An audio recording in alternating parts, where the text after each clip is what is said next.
안녕하세요. 딥다이브입니다. 여러분이 보내주신 자료들 저희가 또 열심히 파봤습니다. 오늘은 배당주 투자, 그중에서도 우선주에 대해서 좀 깊게 들어가 보려고 해요. 네, 요즘같이 저금리에 물가도 오르고 하니까 좀 안정적인 현금 흐름, 이런 거 중요하잖아요. 맞아요.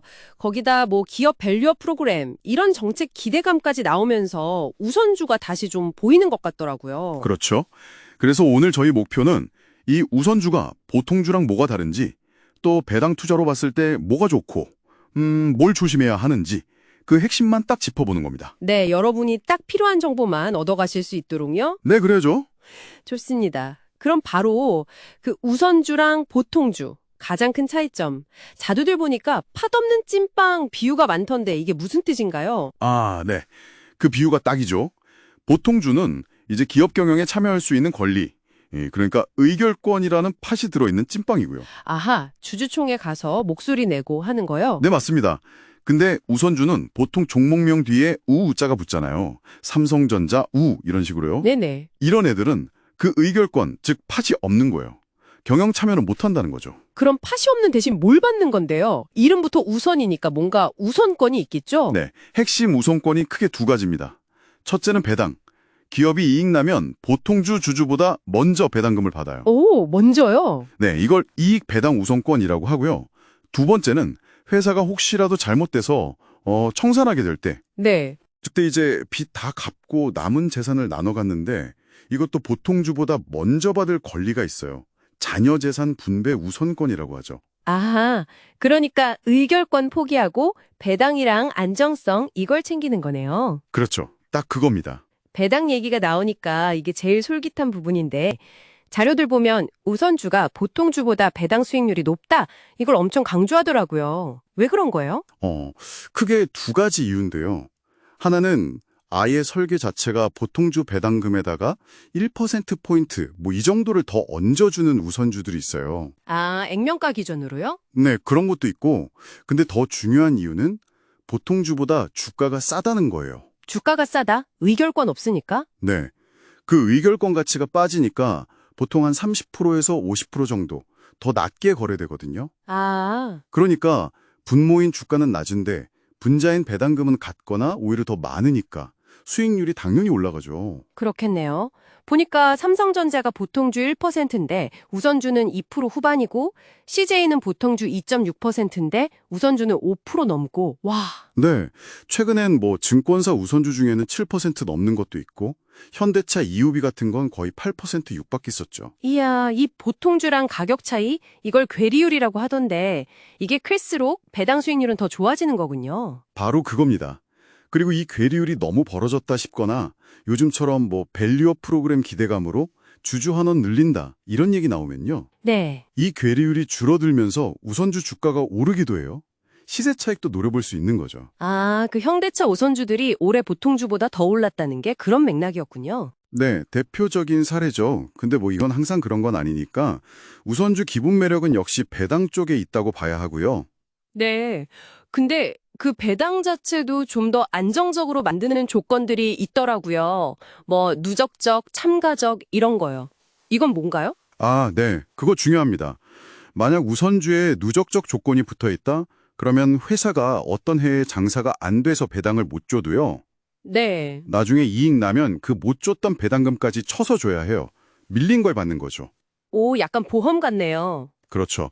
배당 안정성이 높아지는 거고요.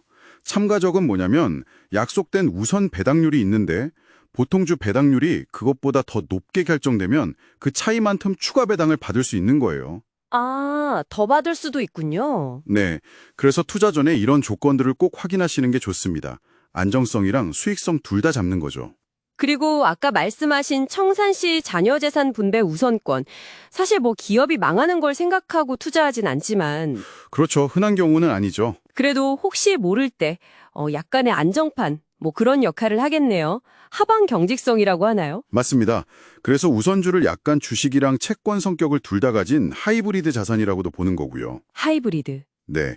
예측 가능한 배당에 이런 안정성까지 있으니까 뭐 은퇴하신 분들이나 매달 꾸준히 돈 들어와야 하는 분들한테는 매력이 있죠. 미국 ETF 중엔 아예 월 배당으로 연 5, 6% 주는 것들도 있고요. 물론 뭐 장점만 있진 않겠죠. 단점도 확실할 텐데. 의결권이 없다는 거, 이건 결국 경영진 견제가 어렵다는 뜻이잖아요. 네, 그게 가장 큰 단점 중 하나죠. 소위 거버넌스 리스크에 노출될 수 있다는 거. 네. 그리고 두 번째는 유동성 문제예요. 보통 주보다 거래량이 훨씬 적어요. 아, 그럼 팔고 싶을 때 제값에 못 팔 수도 있겠네요. 네, 맞아요. 황금성이 떨어진다고 하죠. 내가 원하는 시점에 원하는 가격으로 매매하기가 어려울 수 있어요. 거래량이 적으면 또 작은 물량에도 가격이 확 오르거나 확 떨어질 수도 있겠네요. 변동성 위험. 정확합니다. 그래서 가끔 보면 막 이유 없이 급등하는 이상급등 현상 같은 것도 나타나고 금융당국에서도 조심하라고 하고요. 그렇군요. 마지막으로는 제한적인 자본이득 가능성. 이건 뭐냐면 우선주는 아무래도 배당에 초점이 맞춰져 있다 보니까요. 네. 회사가 엄청 잘 돼서 성장해도 보통주만큼 주가가 막 드라마틱하게 오르기는 좀 어려울 수 있다는 거죠. 아, 배당만 보고 들어갔다가 주가 상승은 별로 못 누리는 뭐 그런 배당 함정 같은 게 있을 수도 있겠네요. 네, 그럴 수 있습니다. 그래서 장단점이 아주 명확한 상품이에요. 그렇군요. 장단점이 진짜 확실하네요. 그럼 결국 우선주 투자를 잘하려면 일단 기본적으로 그 회사가 튼튼한지 배당은 계속 줄 수 있는지 이걸 봐야겠고 그렇죠. 재무 건전성, 배당 지속성, 이게 제일 중요하고요. 그리고 아까 말한 그 누적적, 참가적 이런 조건 붙었는지 보고 또 유동성 문제는 아니까 좀 길게 보고 투자하거나 아니면 차라리 ETF 같은 걸 활용하는 방법도 있겠고요. 네, 좋은 전략입니다. ETF나 펀드는 여러 우선주에 분산 투자하니까 개별 종목의 유동성 위험을 좀 줄일 수 있죠. 그리고 마지막으로 그 기업 밸류업 프로그램 같은 정책 변화가 이 우선주와 보통주 관계, 특히 그 괴리율에 어떤 영향을 줄지 계속 좀 지켜보는 것도 중요하겠네요. 맞습니다. 단순히 배당률 숫자만 볼 게 아니라 이런 큰 그림의 변화 가능성까지 고려해야겠죠. 자, 오늘 우선주에 대해서 정말 핵심만 빠르게 파고들어 봤습니다. 정리하면 높은 배당 수익률, 그리고 배당이나 청산할 때 먼저 받을 수 있다는 안정성, 이게 매력인데 네, 반대로 의결권 없고 거래 잘 안 되고 주가 상승은 좀 제한적일 수 있다는 거, 이런 단점도 명확하다는 거네요. 그렇죠. 여러분의 투자 목표나 성향에 따라서 이게 좋은 선택일 수도 아닐 수도 있는 거죠.